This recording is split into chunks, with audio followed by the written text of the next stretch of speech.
dude, I fucking love when Wolf played the Incineroar. What a fucking spin-off. What a mix-up. That's not what, it doesn't happen. It's not what's happening here.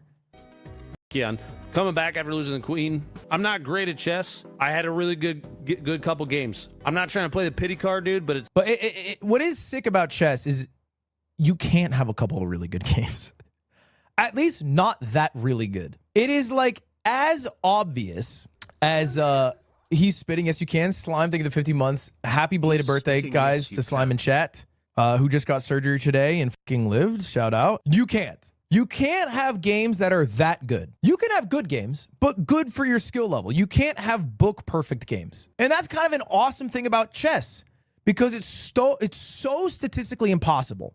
It's as obvious to good players as somebody playing CS2 or Valorant and like snapping to headshot angles, clicking the Guardian once, blowing up somebody's skull, and then like, you know, walking away clunkily. It's like as obvious. It sucks seeing the chess.com chat, you know, between games I'm pulling it up, people fucking being dicks, you know? They're accusing you of using chat? I don't think so. I don't really know what they're accusing me of doing. You guys are on my left monitor, but I hide you when I'm in a game. Besides, when I was practicing, I saw some of the shit y'all were recommending, and it was bad. You have an engine up on the other screen spitting out the best moves? Those take forever to do stuff, though? We're on a time limit.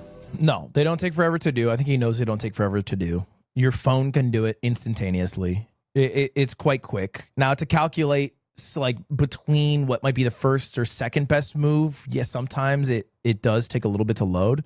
But just for what would be like a top 3 or 4 move, it's pretty fucking instant. So anyway, that was yesterday, right? And so he you know, comes clean, but doesn't super come clean. Then he went live this morning. I watched his whole stream before he went live to play normal games. So he went live today, which was, I thought, pretty bold. He went live and he talked about it, and he had this to say. I betrayed the trust of the chess community. I betrayed the trust of my chat. And I lied directly to Wolf. And so if for some reason you see this, I'm sorry. I got caught in a fight or flight moment and panicked and doubled down. The reason I'm saying this stuff is not because I'm like, I don't want sympathy. I don't need that. Actually, if anything, I told mods to not censor anything in chats today because it's the only. I mean, I deserve it. I do. I absolutely deserve it. I fucked up. I fucked up and hurt people that were probably pretty excited to have a big creator in their space. At least used to be big. I've loved chess for a really long time. Played when I was in middle school and high school, and I am appalled and embarrassed. It's funny too because I'm the Tarkov guy that's always very anti-cheater, right? And then of course it's the person that's so loud and vocal about it that turns around and ends up doing it. Now he had what I thought was a pretty poignant statement here, right? Like, because most people who are excited about this drama don't care about chess, right? They're like. And most of you guys, frankly, are like dog shit at chess. You couldn't care less. You probably couldn't name more than 5 chess players, you know, who are active. For the most part, like 95% of people here. And 95% of people probably who are aware of this chess cheating drama. It's more like flavor of the day, exciting to rag on this guy who did something fucking stupid and make fun of him. But what I thought was cool was understanding why he did it, like why he cheated, and I don't know if he talks about it in this clip. That I was being genuine. I recognize too that by betraying your trust, because I lied to you guys too. You know, the people that watch me. Obviously, there's going to be people that are going to be flowing in and saying all sorts of stuff all day. I deserve it. It's fine. Let it go. You don't. Nobody that watches me has to defend. I think it's a later clip, but he basically talks about how he doesn't know if he's cut out to be a streamer because he has such a high insensitive ego that if he feels like his ego is being hurt in some way, he rushes quickly to defend it. And he brought up like an example. Yeah, he basically admitted to having a high level of fragility.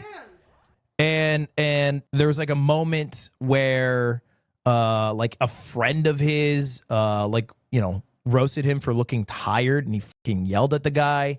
And I guess in this moment, his fragile ego was like losing to somebody in a game that a lot of people equate to intelligence, and if you lose, like, you're fucking dumb or something. And basically not being able to handle either the made up comments or the comments that he accurately predicts will come when a negative outcome arises. Now, obviously, it doesn't excuse cheating, but I think it's cool to understand the the emotion that went into cheating in the first place, which is ultimately just fragility, ego, and like some sensitivity there. Some insecurity, really. This guy's almost 40. Yeah, but like, and that's like an interesting comment to make, because like those are issues that I think persists in people's lives until they die.